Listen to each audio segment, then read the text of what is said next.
Hello guys, आज हम करेंगे क्लास 10th मैथ्स एनसीईआरटी के बोर्ड एग्जाम के प्रिपरेशन के लिए सैम्पल क्वेश्चन पेपर 14 का सेक्शन ई से question number 38। Guys question number 38 triangular field से रिलेटेड है, तो चलिए स्टार्ट करते हैं। Question number 38, Ram has a field in the shape of a right angle triangle with perpendicular side of length 144 metre and 84 metre. तो यहाँ पर जो राम है उसके पास क्या है, एक राइट एंगल ट्रायंगल शेप का क्या है, फील्ड है, जिसकी की परपेंडिकुलर साइड्स क्या है, यानी परपेंडिकुलर साइड का मतलब होता है परपेंडिकुलर और बेस। वो क्या है, एक तो 144 मीटर है, दूसरा 84 मीटर है। And he wants to leave a space in the form of square shape and of largest size inside the field for growing wheat. अब वो क्या चाहता है, इसके अंदर एक स्पेस छोड़ना चाहता है लार्जेस्ट साइड का, यानी बड़े से बड़े साइड का, जिसमें कि वो क्या ग्रो कर सके, व्हीट ग्रो कर सके, यानी गेहूं उगा सके। Okay, and the remaining part for growing vegetable. तो अब इसके बाद जब स्क्वायर शेप का वो क्या कर देगा, एक स्पेस छोड़ देगा, किसके लिए, गेहूं उगाने के लिए। तो उसका जो रिमेनिंग पार्ट होगा, एक रिमेनिंग पार्ट ये है, दूसरा रिमेनिंग पार्ट ये है, तो इसमें वो क्या करना चाहता है, वेजिटेबल्स को ग्रो करना चाहता है। तो जो ये इन्फॉर्मेशन है, on the basis of above information answer the following question. तो इस इन्फॉर्मेशन के बेस पे हमने क्या करना है, जो ये क्वेश्चन हमें अराइज किए गए हैं उनके आंसर्स देने हैं। तो फर्स्ट क्वेश्चन है आइडेंटिफाई द फॉलोइंग स्टेटमेंट। तो यहाँ पर हमें कुछ स्टेटमेंट दिया है, इस स्टेटमेंट को आइडेंटिफाई करना है कि ये किस टाइप का है या किसका स्टेटमेंट है। तो इस स्टेटमेंट के according, if a line is drawn parallel to one side of a triangle to intersect the other two side in distinct point, then other two sides are divided in the same ratio. तो ये वाला जो statement है हमने इसको identify करना है। तो आई नो गाइस, ये जो स्टेटमेंट है थेल्स थ्योरम का है ना। तो हम इसके आंसर में राइट करेंगे, given statement is a statement of Thales theorem. ये स्टेटमेंट क्या है, थेल्स थ्योरम का स्टेटमेंट है। अगर आप इसको ध्यान से पढ़ेंगे, देखिए, line is drawn parallel to one side of a triangle. अगर हम क्या करें, किसी भी ट्रायंगल में एक साइड के पैरेलल क्या करें, लाइन ड्रॉ करें, तो वो ट्रायंगल की अदर टू साइड को क्या करती है, डिस्टिंक्ट पॉइंट पे इंटरसेक्ट करती हैं, और वो अदर टू साइड को क्या करती है, सेम रेशियो में भी डिवाइड करती हैं। तो ये हमारा थेल्स थ्योरम है।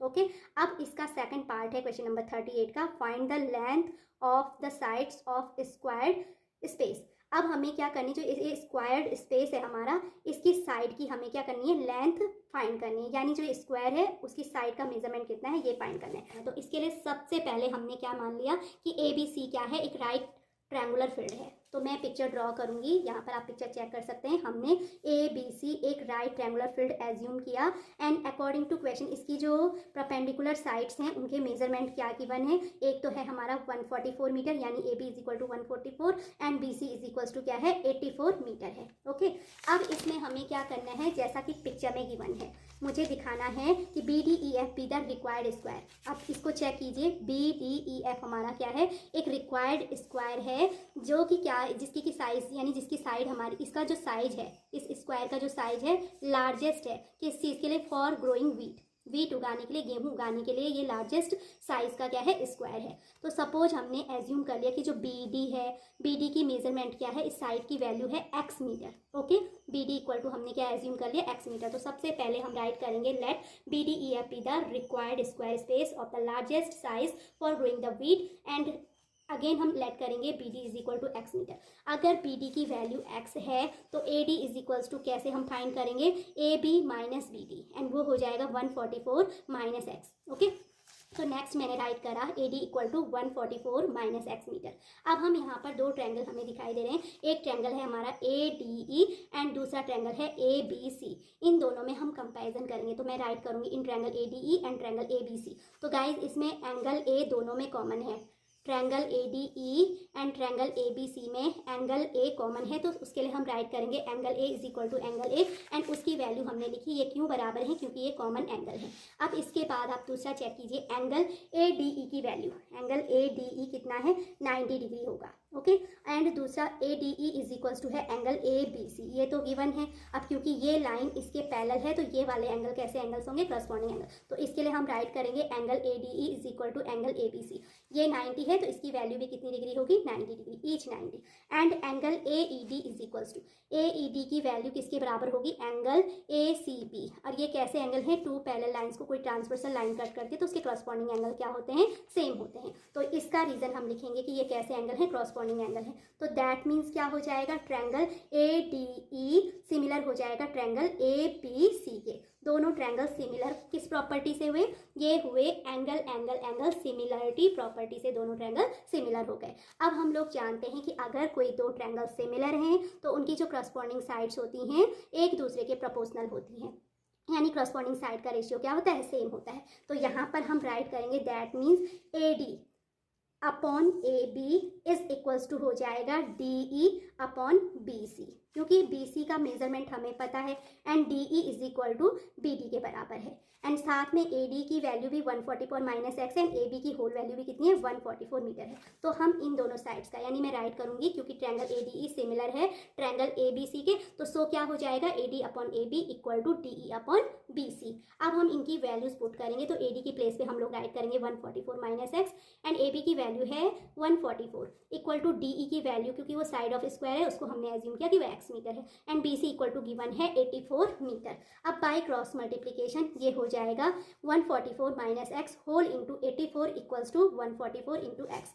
अब हम इसे 84 को होल मल्टीप्लाई करेंगे तो फर्स्ट हमारा आ जाएगा 144 times 84 minus 84 into x equals to 144 into x. अब यहाँ पर माइनस 84x का ट्रांसफर अगर हम राइट हैंड साइड में करेंगे तो राइट हैंड साइड में क्या हो जाएगा 144x plus 84x and left hand side में हमारा एज इट हमने कॉपी कर लिया। ओके, अब 144x plus 84x is equals to होता है 228x is equals to 144 into 84। तो यहाँ से अगर हम x की वैल्यू फाइंड करेंगे तो ये 228 जो हो जाएगा लेफ्ट हैंड साइड में डिवाइड में आ जाएगा। तो so the value of x is equals to 144 into 84 upon 228 और इसको सॉल्व करने पे हमारा x is equal to 53.05 metre आएगा। तो गाइज इसका मीनिंग है side of the required square space is 53.05 metre. तो इस तरीके से हमने क्या निकाल ली, जो हमारा रिक्वायर्ड स्क्वायर है उसकी साइड की वैल्यू भी निकाल ली। गाइस क्वेश्चन नंबर 38 का सेकंड पार्ट हम कर चुके हैं। अब हमें क्या है चॉइस की बनेगी, तो हम अपर करें या लोअर करें। तो आप लोग प्रैक्टिस के लिए क्या करेंगे, दोनों पार्ट करेंगे, एग्जाम में आपकी चॉइस है, आप कोई भी एक कर सकते हैं। तो यहाँ पर प्रैक्टिस के लिए हम इसका लोअर पार्ट भी कर रहे हैं। लोअर पार्ट में क्या है, find the area of the field used for growing vegetables. तो हमें उस फील्ड का एरिया फाइंड करना है जो कि यूज होगा वेजिटेबल्स को ग्रो करने के लिए। तो आप पिक्चर को देख लीजिए, एक क्या है हमारे पास ट्रायंगल है। अब ट्रायंगल के इस वाले पोर्शन में हम क्या कर रहे हैं, वीट ग्रो कर रहे हैं। तो वेजिटेबल्स हमारे केवल इसमें और इसमें ग्रो हो रही हैं। तो that means area of the field used for growing field is equals to होगा area of triangle ABC minus area of square. तो इसके सॉल्यूशन के लिए मैं फर्स्ट राइट करूंगी the area of the field used for growing vegetables, या फिर कह सकते हैं of the field other than the square field is equals to होगा area of triangle ABC minus area of square BDEF। अब जो triangle ABC है वो राइट एंगल ट्रायंगल है। तो राइट एंगल ट्रायंगल का एरिया होता है 1/2 बेस इंटू हाइट। तो मैंने 1/2 राइट करा, बेस की प्लेस पे 84 राइट करूंगी, हाइट की प्लेस पे 144। And area of square is equal to होता है साइड इंटू साइड, यानी साइड का स्क्वायर। और जस्ट हमने सेकंड के अपर वाले पार्ट में जो ये स्क्वायर है उसकी साइड फाइंड की, उसकी वैल्यू है 53.05। तो दैट मीन्स यहाँ पर एरिया ऑफ स्क्वायर क्या हो जाएगा 53.05 का स्क्वायर। अब हम इसको सॉल्व करेंगे तो 84 2 से 42 टाइम्स कैंसिल होगा। देन हम 144 को मल्टीप्लाई करेंगे 42 से, तो मल्टीप्लाई करने पे हमारा आंसर आएगा ये 6048 एंड माइनस 53.05 का स्क्वायर होता है 2814.30 एंड फाइनली जब हम 6048 में से माइनस करेंगे 2814.30 तो हमारी वैल्यू आ जाएगी 3233.7। तो ये उस फील्ड का एरिया है जिसमें कि हमने वेजिटेबल्स क्या करनी है, ग्रो करनी है। अब हमारा जो है लास्ट पार्ट है, तो लास्ट पार्ट में हम चेक करेंगे कि हमें क्या फाइंड करना है।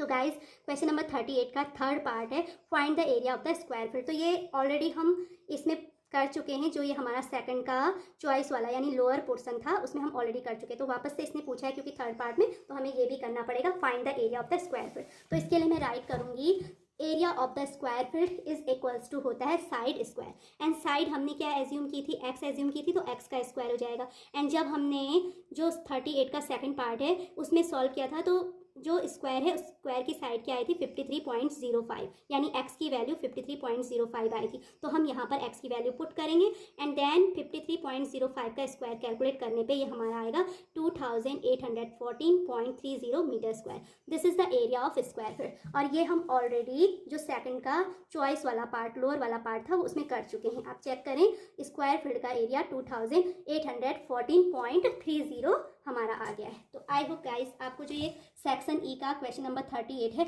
वो भी अच्छे से क्लियर हो गया होगा। अगर आपको मेरी ये वीडियो अच्छी लगे तो please like share and subscribe it and thanks for watching again.